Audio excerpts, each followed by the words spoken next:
Welcome back, Overbrook. It's Miss Nadelback here, and I'm going to be going over the updates to Google Classroom. This will be important as we start the school year. So let's get started. First thing, of course, is we want to join the class. So we're going to click here with the plus sign unless you received the invite from your teacher.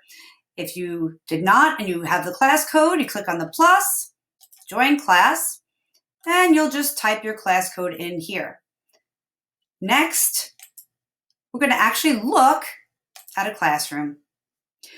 So as you can see here, we are now in the stream, and this is where you're going to see important announcements from your teachers. I know last year in the past when we went hybrid, there was classwork here and other information that was here. That's not going to be the case anymore. It will only be announcements. So you'll need to actually click where it says classwork. Now we have these different categories, and let's go through each one of them. Each Google Classroom for every teacher will look exactly the same, so there won't be any confusion. The first thing you'll notice is daily attendance. In the daily attendance, you will be clicking right here on this Google form and filling it out. You need to do this at the very start of your class. This is time and date stamped, so your teacher will know exactly what time you signed in. You'll type in your first name, last name, and then you get to choose one of these three options. If you are in the hybrid model and you are in A or B and in school, you'll click here. If you are in A and B in the hybrid model and you are at home for the day, on the day that you are not in school, you will click here. If you are remote for the entire marking period, you will always be clicking here. So make sure you click here and then you'll click the submit button in order to make sure it is submitted. Next, you're going to click on Classwork. This is where your teacher will post your assignments. You'll also see that there is maybe a Google document or other thing that is in here. You'll complete this and you'll hand it in. Next is the daily questions form.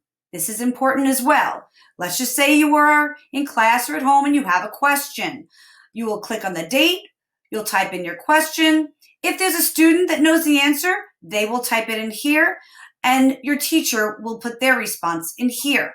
What's really important to note, though, is your teacher is teaching other classes. So you need to make sure you give the teacher time to respond if they are not available right away to do the response.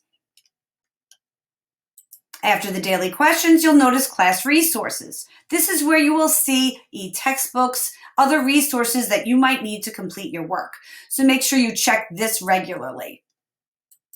Next is your how-to videos. Just like this fantastic video that will be available to you, other videos will be available on all different subjects, so please make sure to check here regularly because it could be really helpful for your school year. Last but not least, absent teacher. If your teacher is absent, there will be plans in here and work for you to do. You need to make sure you do it on the day and the period that it is assigned to you. It's not like you can't do it on the day you have a substitute. That work will be graded and inputted so that you need to make sure you have this work done to be right on your game and a great start for the school year. So again, everything you need to know about Google Classroom is here.